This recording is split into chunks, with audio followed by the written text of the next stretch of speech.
Morning everyone. With a voice, please. This is a video that captures very well what we do, and it would be much nicer. Are received on a project management system, and a job card with the specifics is then Bluestone is printed. India's leading e-commerce company in the jewelry sector. Established in 2011, Bluestone aims at revolutionizing the precious jewelry and lifestyle segment in India, with a firm focus on craftsmanship, quality and customer experience. Order details are received on a project management system, and a job card with the specifics is then printed and used through the entire production process. A prototype of the design is made using the CAD modeling software and 3D printing machine, which is tested extensively before it goes onto the website for sale. When the order is placed, the mold for the order is identified and passed on to the wax department, where a fresh wax cast is made. The wax cast is then cleaned, checked for dents, and any excess weight is shaved off. This is followed by the very first of many quality checks that take place. After this, a wax tree is created with multiple wax castings of similar products. Separate trees are made for different carat gold requirement. The wax tree is then fixed inside a flask. Investment mixture is poured onto it, and it is then left to dry. Once dry, the flasks are put into a blast furnace that melts the wax, leaving behind a hollow POP tree. The empty tree cast is then filled with desired caratage of gold using the casting machine.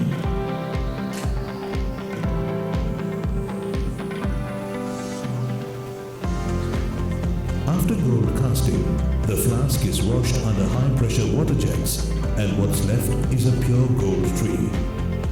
The products are then cut from the tree and sent to the finishing department.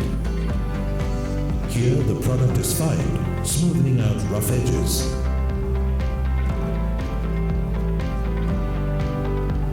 After pre-polishing, the piece is sent to ultrasonic cleaner, where the piece is chemically washed to remove any sort of surface dirt. Once washed and cleaned, the piece goes to laser department for superior finishing. It then moves on to stone setting. Here, jewelry is studded with diamonds and other precious gemstones.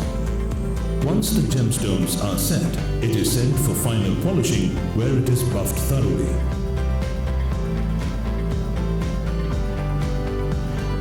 This is followed up with a rhodium plating, where the product is dipped in different alkaline solutions, protecting it and ensuring the preservation of the shine.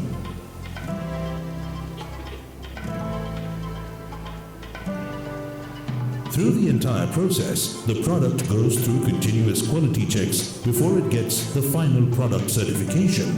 Now the product is ready to be packed and shipped. The beautifully designed packaging boxes contain all the product documents and a special thank you card from our CEO.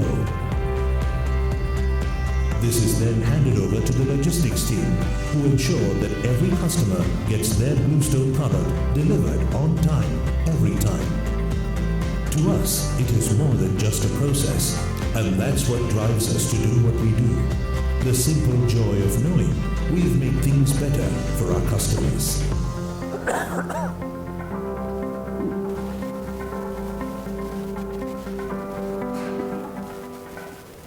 Yeah. Established in 2000.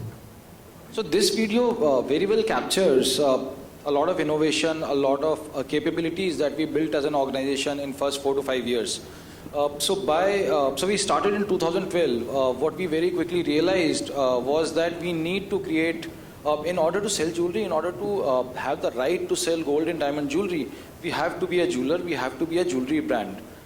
So from the very beginning, the focus was on making sure that the products that we offer to customers are distinct. So to that extent, all the designs that you see on Bluestone, all the 7,000 designs, those are all in-house designs. When we began, we wanted to stick with outsourced manufacturing, but we very quickly realized that there were quality issues and there were lots of other issues with that. which was when we decided to take care of the manufacturing also in-house. And so we developed all these capabilities. So this is, yeah, so that video that way captures that very well. Another thing that we started realizing some time back was as we created one of the leading destinations for gold and diamond jewelry online, we saw a lot of people coming to the website. We saw a lot of traffic on the website, and we surveyed, we spoke to buyers, we spoke to people who bought, we also spoke to people who did not buy. What we realized was that all the people who were buying, the primary reason for them to buy from Bluestone was designs and choices that they were seeing online.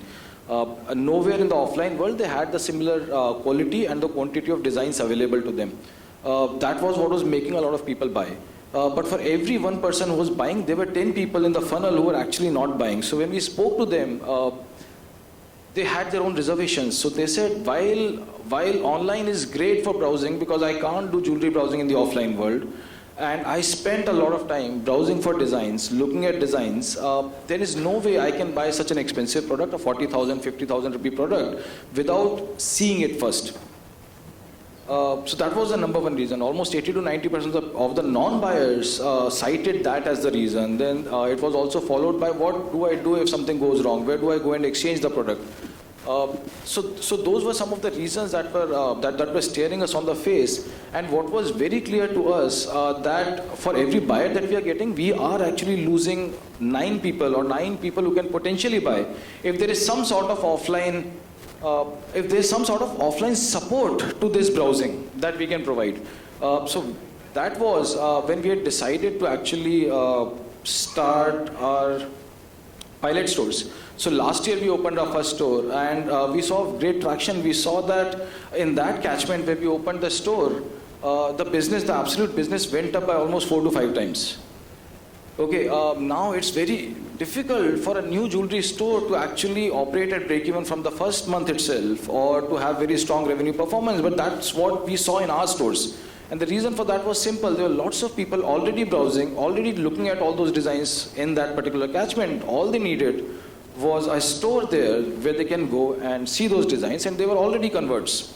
So almost 80% of the orders that are being placed in stores, people have already visited our website, they've already shortlisted the design that they want, and then they come to store and convert. So this has been a big revelation for us, and what we are seeing is that this then becomes an obvious way for us to actually then expand this offline presence and support the online traffic, online website, online sales as much as possible by opening as many stores to have more efficient coverage. So right now we have, so in this financial year we'll have 30 stores by the end of this year. Right now we have 12 stores.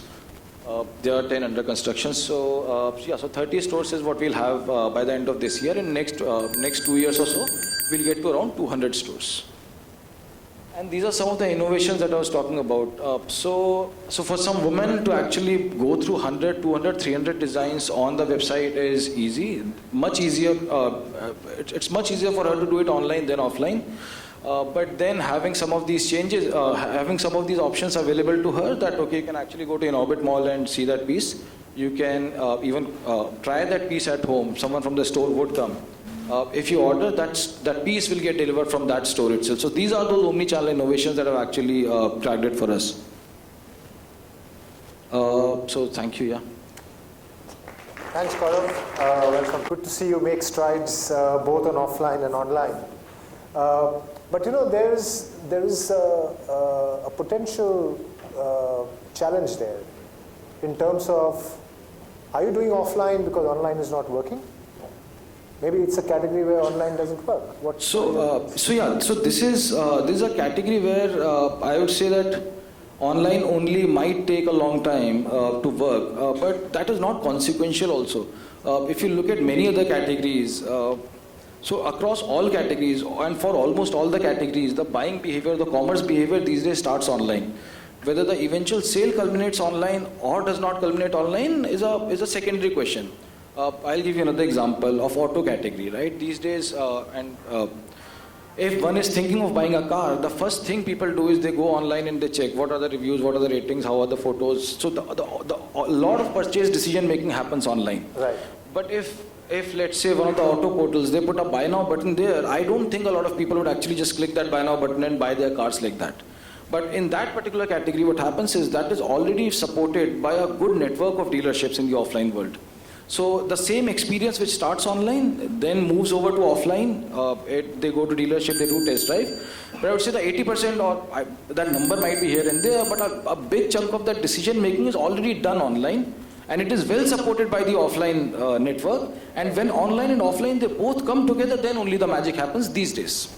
So that's you're working in common. So that is what we are trying to do. The products that we offer are our own products. I don't have any dealership that is actually showrooming my products. I don't have Chroma. I don't have Shopper Stop that is showrooming my products, right? So the job of showrooming my products and the job to provide that physical comfort to customers is also falls in my lap in this particular case. Right. Now, again, I think we had a couple of presentations on the use of technology. Right, and yours is you're also targeting women, in fact also men, because probably a lot of men buy for women. So how are you seeing technology? How are you leveraging technology to bring sort of the delight to the customer? So so one of the very critical things in jewelry is showing the right product. So in the offline world, so I strongly believe that the browsing in offline world is not very meaningful or has not evolved that much in jewelry, because it's exactly same as what it is 30 years old, whereas in the other categories it has moved. It has moved from counter experience to aisle experiences. But in online, I have 7,000 products. I have 3,000 designs. Now, in order for someone to meaningfully consume those 3,000 designs, there has to be a strong way for those people to navigate them, which is where the technology comes handy. I mean, otherwise it's, 3,000 designs just way too much for anyone to consume meaningfully. So things like, if you're looking at some designs, then basis your browsing history and basis the browsing history of others who have actually browsed those designs. What are the other designs that you might be interested in? So those are the recommendation engine. So the recommendation engine makes heavy use of AI, makes heavy use of machine learning. And that is very important. I mean, in jewelry, people don't have too many starting points. I mean, beyond earrings, just jhumka, bali, and few more. But in absence of starting points, the recommendations become that much more important. Okay, one more question related again to the women segment. What are your lessons? What are the insights about buyer behavior and how women are shopping more for these kind of categories? So I see a lot. So the time spent by women is increasing.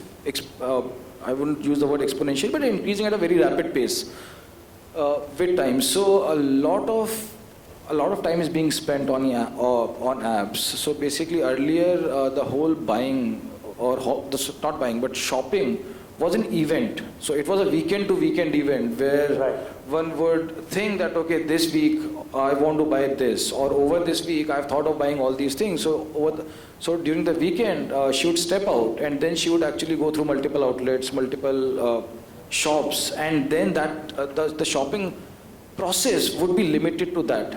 I see that becoming a lot more continuous now. So 15 minutes in the morning, sometime in the night before sleeping, sometime during the day while you're sitting in the car, stuck in traffic, and so on. So it has become a lot more continuous. Got it. Right? Because online or the smartphones actually allow it to be that much more continuous. Having said that, at least in my category, what I've realized is there are certain advantages and there are certain strengths in the traditional way of doing businesses also. So being aware of that helps, essentially, how to use what can potentially be used. Wonderful. Thanks, Gaurav. You're cracking a rather difficult category, but good to see the progress you're making. Thank you.